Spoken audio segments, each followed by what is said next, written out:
Hi, everyone. Thank you for tuning into this short segment. I decided I really want to continue supporting everybody who has embarked on a detox or a cleanse post the Christmas period. And if any of you have watched my previous segment regarding Cabbage Soupathon, then perhaps this will be helpful to you or friends or family, any naysayers out there that are deciding that maybe this is not just a trendy thing to do, but actually have some benefits. Why I decided to do this little short today was primarily to address some of the emails and the text messages that I'm getting in about various successes, challenges, disappointments, the results of what people are experiencing from embarking on the Cabbage Soupathon. So that's the specific one, but there are many cleanses and detoxes that a person can do, of course. So some of the issues that are being raised, um, some people find that it's taking up time, so they have to think about it a little bit more, and they have to do some extra planning. Maybe some of the products that they're using to enhance a cleansing action is a bit of a challenge for them. So that is one of the drawbacks that they feel is something that's a stumbling block for them. And I'm going through all of these because what I'd like you to do is stay to the end. I'm going to give you some additional information, but a lot of the solutions that I'm going to raise are going to be addressed in my blog. So you can go to my www.lindakodnar.com blog, and under solutions to detox challenges or dramas in some cases, then you can maybe find an answer, a quick answer there. So people find the timing, they find that their kitchen maybe isn't well equipped for, or they have too much of their favorite junk food still lying around. So that's been a stumbling block.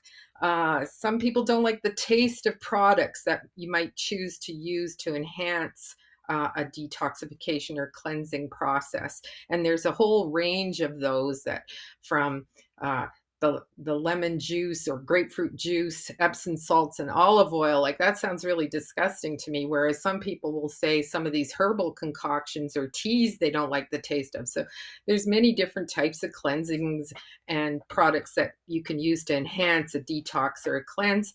It doesn't have to be something that is awful. It's got to be something that suits you so that you actually complete the process. Some people find the side effects uncomfortable. What are those? Well, it can be anything from uh, gas, more bloating. They think that there's a worsening of their symptoms initially, as opposed to addressing some of those symptoms. You thought you were going to get rid of your brain fog, and here it is getting worse. So they find that sometimes some of these side effects you encounter aren't what they were expecting. So they feel disappointed and they want to quit. And all I can say is that you need to push through, and maybe some support is something that you specifically need. Many people feel deprived because some of their favorite foods or their junk foods are being taken away. And they feel all of a sudden emotionally down, depressed, even anxious. Some people might even feel that they don't have enough to eat, which is an interesting notation to make, because it could mean other issues are at play, and those can be addressed as well. So nervous system disturbances, including your sleep.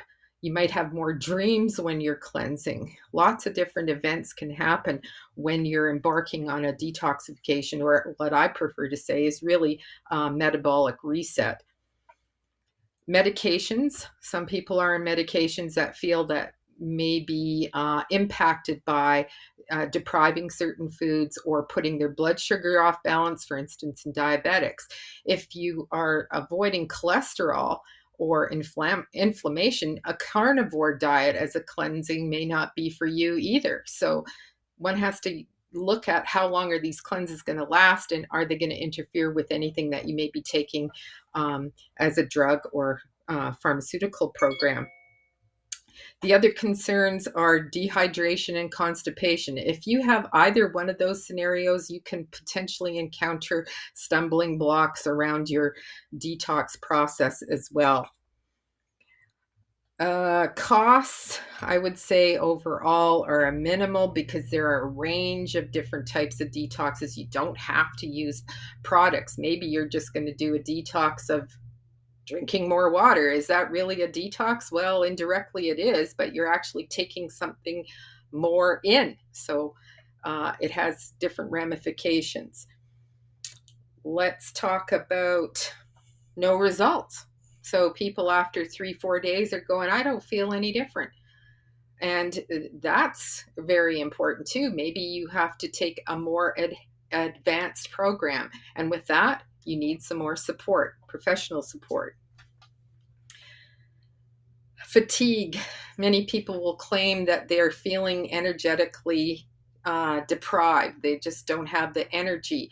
And in many symptoms in our health, mental emotional symptomology is always 50% of the picture. It isn't only physicalities of deficiency or actual body physical symptoms. It can be mental emotional symptoms that bubble up to the surface, and fatigue can be one of those.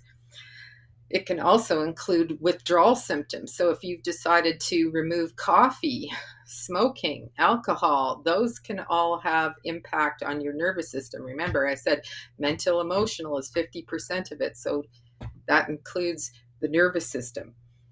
So these are common things that I have been emailed about and phoned about with regards to doing any good quality cleanse that enhances your health. We're now reaching an age where we have our healthcare system is not providing us with all the best solutions to many concerns that people are dealing with.